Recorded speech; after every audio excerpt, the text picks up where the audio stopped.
El proceso sinodal, una caja de Pandora. Pregunta número 12. ¿Qué implicaciones tendrá la sinodalidad en la vida de la Iglesia? Esa escucha de toda la comunidad implica en una reformulación de la autoridad dentro de la Iglesia. Según el Papa Francisco, habría que invertir la estructura jerárquica de la Iglesia. En esta Iglesia, como una pirámide invertida, la cima se encuentra por debajo de la base. Según el cardenal Grech, secretario del Sínodo, Francisco ha proporcionado un modelo vivo e inspirador de la imagen de la pirámide invertida de la autoridad jerárquica. Como Amanda O'Shea observa acertadamente, concebir la autoridad jerárquica como una pirámide invertida invierte una concepción piramidal más antigua de la Iglesia, una economía eclesial de goteo en la que el Espíritu Santo se daba primero al Papa y a los obispos, luego al clero y religiosos, y efectivamente dividió a la Iglesia en la Iglesia docente y la Iglesia que aprende y la Iglesia. Y al invertir la pirámide, la analogía de Francisco reformula autoridad como dependiente de la recepción, escuchar y aprender de los demás dentro de la Iglesia. Esa reformulación democrática de la autoridad en la Iglesia permitiría superar la plaga del clericalismo, pues todos somos interdependientes los unos de los otros y todos compartimos una misma dignidad dentro del pueblo santo de Dios. B. La escucha. Pregunta 13. ¿Por qué se atribuye un papel primordial a la escucha de los fieles? En el ya citado Vademecum, la palabra escucha aparece 102 veces, mientras 83 veces lo hace para referirse a la voz de los fieles y solo 19 veces se refiere a la palabra de Dios. En una entrevista publicada por el Portal del Vaticano, el cardenal Grech declaró que, abro comillas, escuchando al pueblo de Dios, para esto sirve la consulta en las iglesias particulares, sabemos que podemos escuchar lo que el Espíritu dice a la iglesia.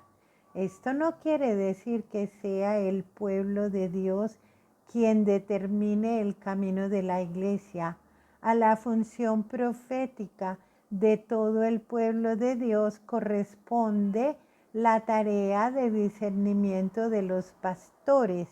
De lo que dice el pueblo de Dios, los pastores deben captar lo que el Espíritu quiere decir a la iglesia. Pero es la escucha al pueblo de Dios que debe partir el discernimiento. Pregunta 14. ¿Existe un sentido tradicional de escucha de los fieles por parte de los pastores? Sí, no cabe duda que un buen pastor tiene el deber de inclinarse sobre sus ovejas para escuchar y comprender su situación espiritual y sus aspiraciones. Pero la escucha tiene hoy un sentido muy diferente, la obligación de colocarse en sintonía con las ovejas. El criterio de evaluación deja de ser la verdad revelada y la rectitud de la conciencia y pasa a ser la acogida de las aspiraciones de los fieles. Pregunta 15. ¿Cuál es el inconveniente del concepto moderno de escucha? En la perspectiva moderna de escuchar, la Iglesia deja de ser la madre y maestra que transmite las enseñanzas de Cristo por la voz de sus pastores. Quien a vosotros escucha, a mí me escucha, dice Lucas 10:16, y se torna una iglesia que escucha, dialoga y se cuestiona sin temor de poner en tela de juicio las hasta ahora consideraciones indiscutibles.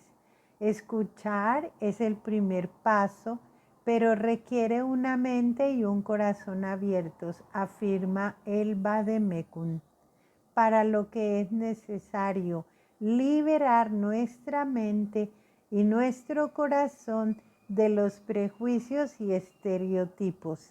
Y agrega, el proceso sinodal nos ofrece la oportunidad de abrirnos a la escucha auténtica sin recurrir a respuestas prefabricadas ni a juicios preestablecidos.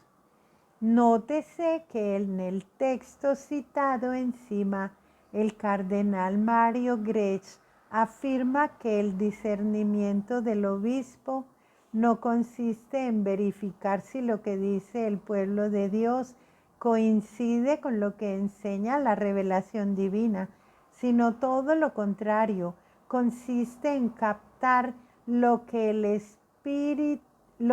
pueblo dice y ver en ello la palabra del Espíritu Santo. La Iglesia Católica siempre partió del lado opuesto, tomando como fundamento las verdades de la fe, conocidas a través de la revelación contenida en la Biblia y en la tradición. Las aplicaba a la vida concreta según las circunstancias de tiempo y lugar, para iluminar y guiar a los hombres hacia la salvación eterna. La tendencia del sínodo sobre la sinodalidad es hacer al revés, es decir, partir desde la situación concreta para elaborar una pastoral y una disciplina que se adapten a ella. Tal método presupone una concepción historicista que no parte de la verdad revelada, sino de una situación histórica concreta a la que la Iglesia debería adaptarse. Pregunta 16. ¿La voz del pueblo es la voz de Dios? No necesariamente. En la Iglesia, la expresión vox populi tiene un sentido muy diferente de aquel dado por las democracias modernas, por el cual la voz de las mayorías es necesariamente buena. A ese propósito comenta el cardenal Müller, exprefecto de la Congregación para la Doctrina de la Fe.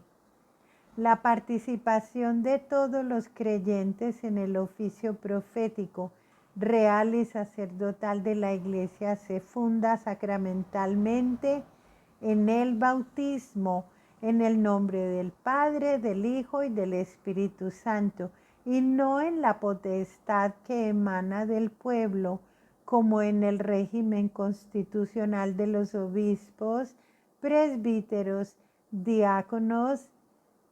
Se funda en la autoridad de Cristo.